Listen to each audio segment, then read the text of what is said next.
चलो देखो, हमें क्या पढ़ना है, चैप्टर 5 अरिथमेटिक प्रोग्रेशन।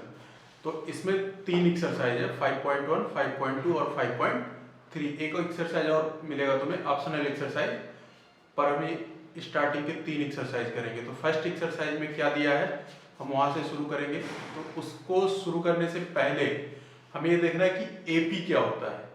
ठीक है, चैप्टर का नाम है अरिथमेटिक प्रोग्रेशन। तो उससे भी पहले देखो, जैसे कुछ पैटर्न तुमने देखे होंगे, मान लो ऐसे एरो बना है, इसके बाद एरो ऐसे बना है, फिर ऐसे बना है।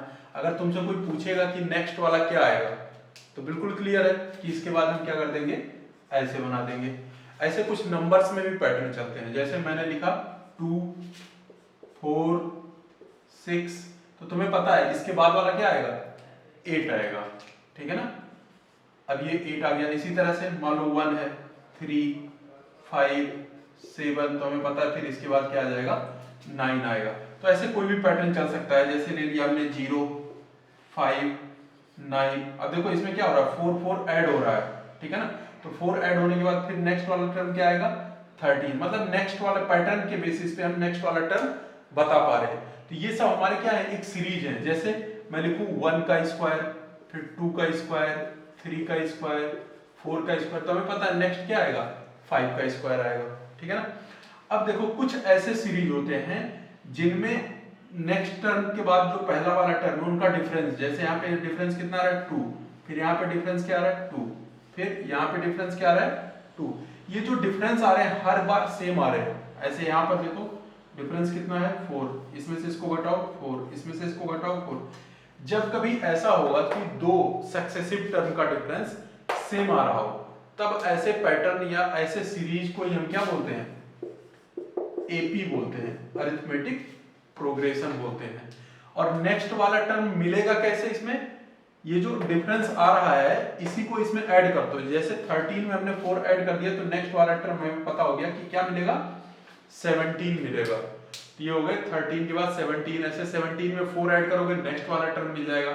तो इसमें देखो कुछ टर्म हमें पढ़ने हैं। जैसे ये जो डिफरेंस आ रहा है हम इसको बोलते हैं कॉमन डिफरेंस, और जहां से ये सीरीज स्टार्ट हो रही है उसको बोलते हैं फर्स्ट टर्म।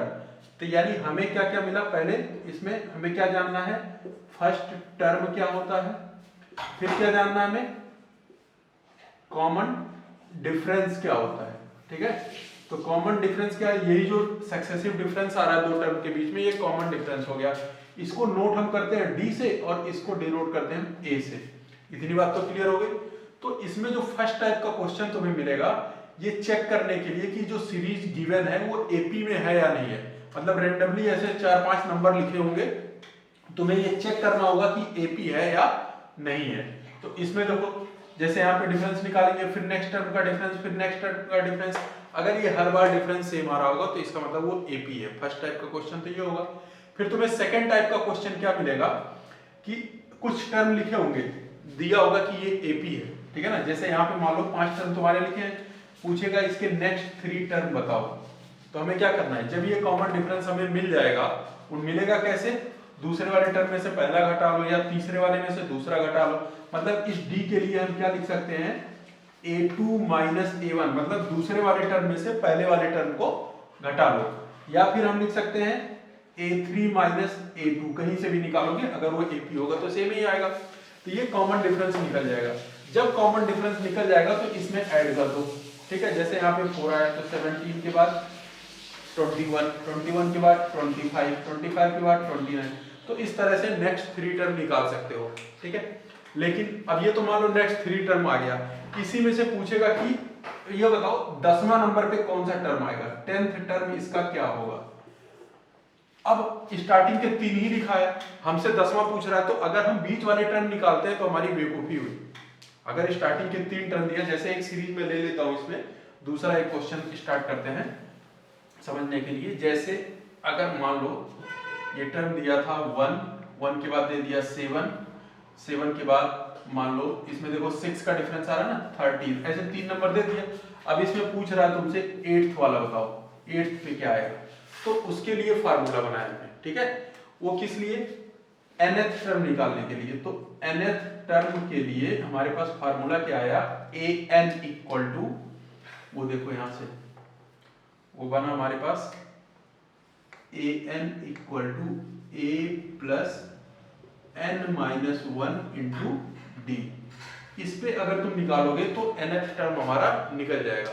अगर हमें 8th टर्म चाहिए तो यहाँ पे 8 पुट करो n की जगह पे। अगर मान लो इसी में हमें 4th टर्म चाहिए होता, मैं निकाल करके दिखा दूं ऐसे भी और डायरेक्टली भी, तो 4th टर्म चाहिए मतलब a4 चाहिए, तो a4, तो a का मतलब यहाँ पे क्या है फर्स्ट टर्म, तो यहाँ पे फर्स्ट टर्म हमारे पास क्या दिया हुआ है 1, प्लस 4th टर्म चाहिए तो n के प्लेस पे 4, तो 4 माइनस 1 इंटू डी।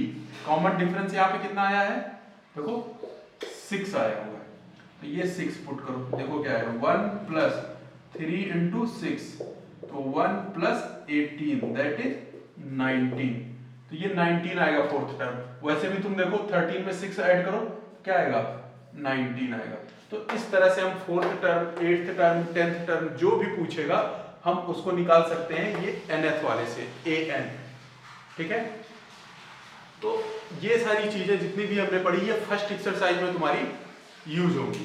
तो फर्स्ट एक्सरसाइज पहले कंप्लीट कर लेते हैं, फिर आगे वाला टर्म मैं बताऊंगा, तो थोड़ा थोड़ा करके समझोगे तो ज्यादा क्लियर होगा, ठीक है। एक साथ समझाने पे प्रॉब्लम हो सकती है। तो एक बार बुक ओपन करके क्वेश्चन देखते हैं।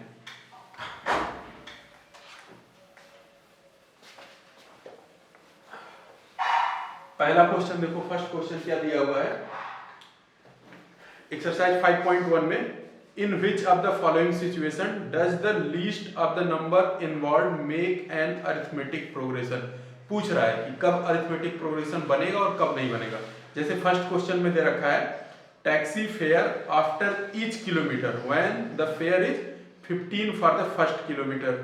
तो फेयर फॉर फर्स्ट किलोमीटर ऐसे लिख लो इसको, फेयर फॉर फर्स्ट किलोमीटर, ये कितना रुपया दिया इसने 15 रुपए दिया, ठीक है। फिर कह रहा है after that 8 rupees for each additional, ठीक है, फॉर एडिशनल किलोमीटर, मतलब नेक्स्ट वाले पर किलोमीटर, पर किलोमीटर 1 किलोमीटर का कितना 8 रुपए, ठीक है। मतलब पहली बार जब तुमने टैक्सी बुक की 1 किलोमीटर के लिए तो 15 रुपया ले लेगा, लेकिन अगर तुम्हें 1 किलोमीटर के बाद और जाना है तब वो 8-8 रुपए हर 1 किलोमीटर का लेगा, ठीक है। यानी अगर हम बनाना चाहें फेयर चार्ट, ठीक है ना, फेयर चार्ट अगर हम बनाना चाहें तो 1 किलोमीटर के लिए ऐसे देखो, यूं सपोज करो अगर तुम टेबल बनाना चाहते हो तो ये पहले वाले किलोमीटर के लिए कितना 15 रुपए, फिर अगर 2 किलोमीटर के लिए तो 8 रुपए और लेगा, तो अब कितना 23 रुपए। फिर 3 किलोमीटर अगर जाओगे तो पहले किलोमीटर का 15, फिर दूसरे वाले का 8, फिर 8, ठीक है। तो 23 और 8 31 ऐसे मिलता जाएगा, ठीक है। तो ये ऐसे तुम अगर 4 के लिए देखोगे तब कितना मिलेगा, ये आ जाएगा 39, ठीक है। तो इस तरह से हमें ये फेयर चार्ट मिलेगा क्या 15, 23, 31 और 39। तो एक तरह से अगर तुम देखोगे तो 15, 23, 31 और 39 ये सब हमारे क्या है एपी में है। कैसे डिफरेंस निकालेंगे, ठीक है। जैसे डी कॉमन डिफरेंस निकालो a2 माइनस a1, तो 23 माइनस 15 ये क्या मिला 8। इसी तरह से फिर डी निकालो a3 माइनस a2 करके, फिर क्या मिलेगा 31 माइनस 23, फिर क्या मिला 8। इसी तरह से a4 माइनस a3 निकालोगे 39 माइनस 31, तब भी क्या मिलेगा। तो हर बार हमारा कॉमन डिफरेंस सेम आ रहा है, इसका मतलब ये एपी का सिचुएशन है। तो लिख देना नीचे this is in AP, this is an AP. अब इसको नोट कर लो, फिर मैं इरेज कर दूं।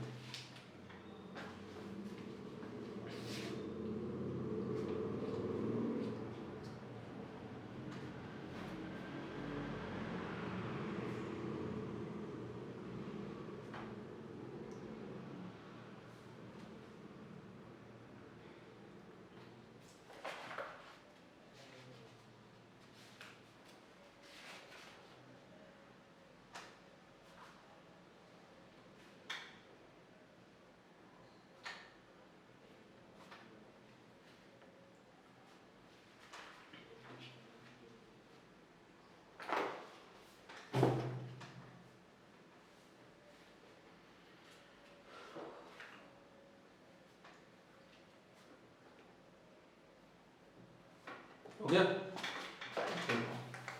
सेकेंड पार्ट इसका देखो, वो थोड़ा सा कॉम्प्लिकेटेड तुम्हें लगेगा, बस ऐसे हो जाएगा। उसमें कह रहा है कि the amount of air present in cylinder when a vacuum pumps remove 1/4 of the air remaining in the cylinder at a time। मतलब एक सिलेंडर है जो भरा हुआ है। अब सिलेंडर हम मान लेते हैं ये कुछ इस तरह का दिया हुआ है, ये पूरा फुल्ली कंप्लीटेड है गैस से, इसका वॉल्यूम मान लेते हैं V, ठीक है। अब कह रहा है इसका 1/4 पार्ट रिमूव हो जाएगा हर एक बार, तो इसका 1/4 मतलब V/4 ये घट जाएगा, तो घट जाएगा तो जो नेक्स्ट वाला हमें मिलेगा वो क्या मिलेगा, V माइनस V/4 मिलेगा, ठीक है। तो ये हो गया 3V/4, जब एलसीएम लेके तुम घटा लेना, ठीक है। अब फिर कह रहा है कि इसके बाद फिर इसका 1/4, तो 3/4 का 1/4 घट जाएगा, ठीक है ना। तो ये फिर सिलेंडर में हमारे पास जो गैस बचेगा वो 3V/4 तो पहले से था, इसमें से घटेगा क्या, इसका 1/4, इसका 1/4 निकालने के लिए इंटू 1/4 और करना पड़ेगा, ठीक है। ये 1/4 पार्ट रिमूव हो गया। अब इसको अगर तुम सिंप्लीफाई करते हो 3V/4, तुम चाहो तो माइनस मतलब कॉमन ले सकते हो इसको, यहाँ क्या बचेगा 1 माइनस 1/4, तो फिर क्या मिला 4 माइनस 1 3, 3/4, तो ये आ जाएगा 9V/16, ठीक है। अब देखो अगर तुम इसका वॉल्यूम चार्ट फिर से लिखते हो, वॉल्यूम चार्ट, तो V 3V/4 एंड 9V/16। अब यहाँ पे सब्ट्रैक्ट करके तुम कॉमन डिफरेंस निकाल सकते हो, तो ये जो कॉमन डिफरेंस आ रहा है यहाँ पे सेम नहीं आ रहा है, ठीक है, वो तुम यहाँ पे दिखा सकते हो। D इक्वल टू पहले A2 माइनस A1 कर लेते हैं, तो A2 3V/4 minus V/4 V, ठीक है ना, तो ये 3V/4 माइनस V, ये आ जाएगा माइनस का V/4, ठीक है। सेपरेट कर लेते, देखो ये 4 इधर चला जाएगा, माइनस V/4। फिर कॉमन डिफरेंस निकाल सकते हो A3 माइनस A2 से, तो A3 हमारे पास क्या आ गया 9V/16 और माइनस 3V/4, फिर कॉमन ले सकते हो 3V/4, 3V/4 कॉमन ले लोगे तो यहाँ 3/4 और माइनस का 1 बचेगा, तो माइनस 1/4, तो माइनस 1/4, तो माइनस 3V/16, ये दोनों चीजें सेम नहीं आ रही हैं, इसलिए ये AP में नहीं होगा, ये दोनों सेम नहीं है, तो लिख देंगे this is not an AP, इसको नोट कर लो।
हो गया।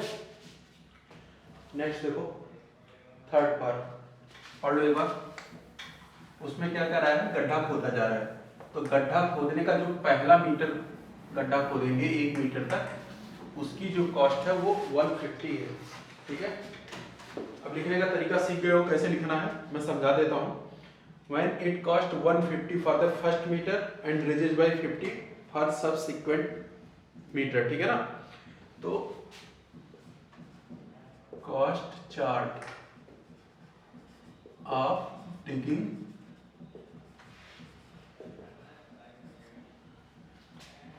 वेल, ठीक है ना। तो इसमें क्या आएगा, पहले मीटर का 150, फिर उसके बाद 80 इसमें ऐड हो जाएगा जब 2 नहीं 50, तो फिर क्या आ जाएगा नेक्स्ट वाला 200, फिर क्या आ जाएगा 250। तो ये क्लियर साफ साफ दिख रहा है, कॉमन डिफरेंस बराबर है और ये एपी में होगा। तो ये तो हो गया हमारा इसका थर्ड पार्ट। ठीक है, फोर्थ पार्ट देखो क्या है, कह रहा था amount of money in the account year when 10,000 is deposited at compound interest 8% per annum. तो 10,000, इसके लिए जो चार्ट बनेगा वो देख लेना।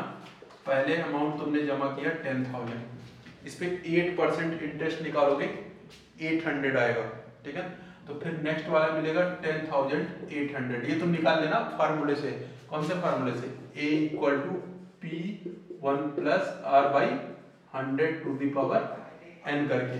1 ईयर के लिए यहाँ पे 1 हो जाएगा, 2 ईयर के लिए, ये पहले ईयर का मिला था हमें, ठीक है ना। 2 ईयर के लिए अगर तुम निकालना चाहो यहाँ पे अमाउंट, तो P हो गया 10,000 इंटू 1 प्लस रेट।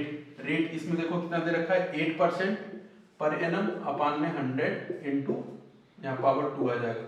तो 10,000 इंटू यहाँ पे ये 8, तो ये अगर तुम कट करना चाहो तो ऐसा करो 108 कर देते हैं। ठीक है, तो 108 अपान में 100 दो बार था, तो 108 अपान में 100, 1 2 3 4, 1 2 3 4, यह आ जाएगा 108 इंटू 108। इसको मल्टीप्लाई करके देखो कितना आ रहा है।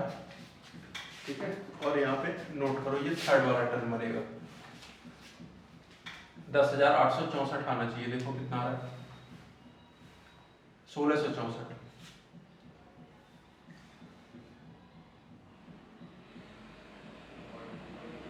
08 इंटू 108, 11,664।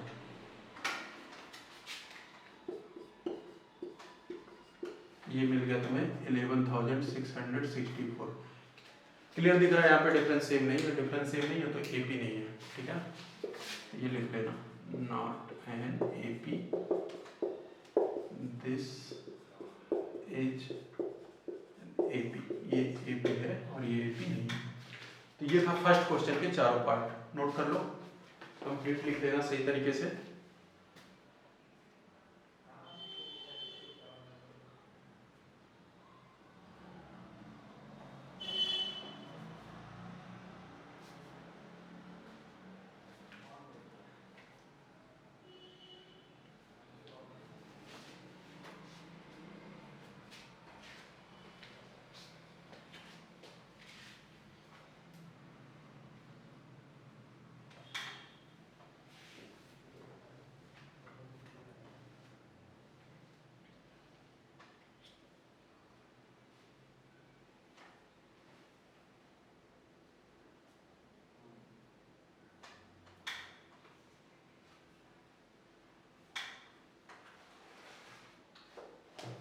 हो गया कंप्लीट। इसका सेकंड क्वेश्चन देखो, सेकंड क्वेश्चन में क्या कह रहा है पहले पढ़ लो। उसमें ए दिया है और डी दिया है, कॉमन डिफरेंस और फर्स्ट टर्म दिया है।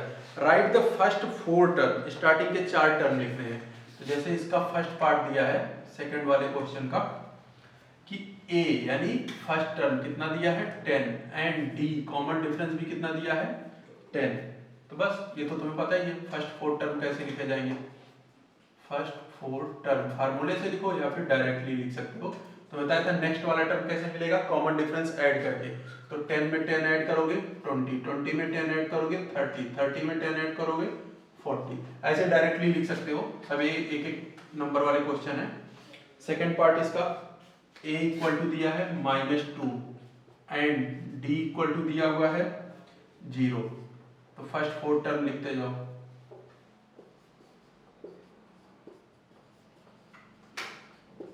तो 0 ऐड करने पे तो कुछ फर्क पड़ेगा नहीं, तो -2 -2 -2 ऐसे ही रहेगा। सेम ऐसे इसके थर्ड, फोर्थ और फिफ्थ पार्ट कर सकते हो, एक एक करके कंप्लीट करते जाओ, जो नहीं है वो पूछ लेना।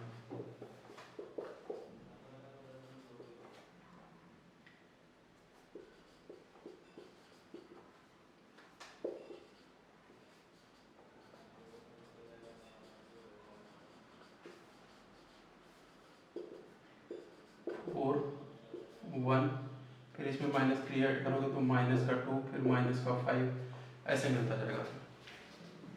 नोट करते जाओ, इसके बाद हम थर्ड क्वेश्चन करेंगे।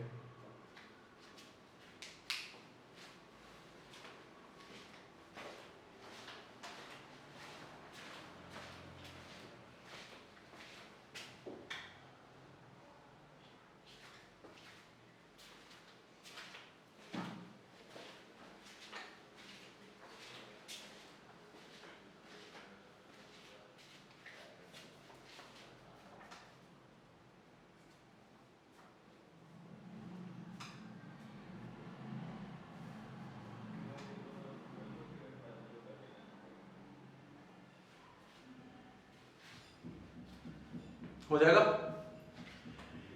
नेक्स्ट देखो थर्ड क्वेश्चन में क्या कह रहा है।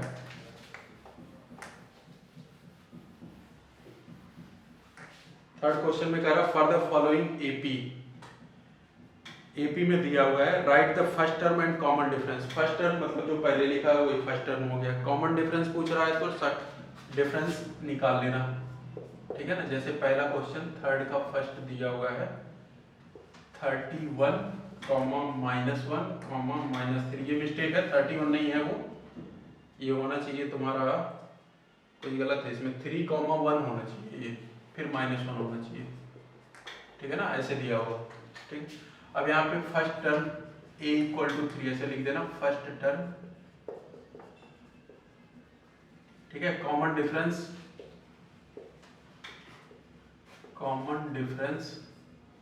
d = a2 - a1 कर लो, या फिर a3 - a2 कर लो, कोई भी कर लो। तो 1 - 3, तो क्या मिल जाएगा, -2, या -1, -1 -2, तो ये कॉमन डिफरेंस में मिल जाएगा a और d। a = 3 and common difference = -2। इसी तरह से इसके बाकी पार्ट भी कर सकते हो, तो सब में यही काम करना है।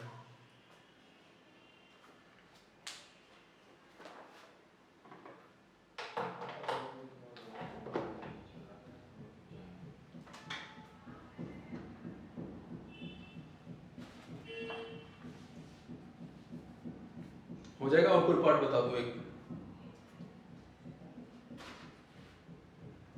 थर्ड,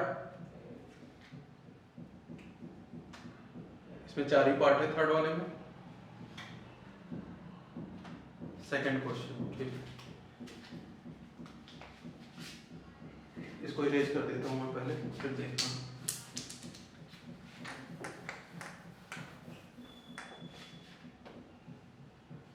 थर्ड का सेकंड,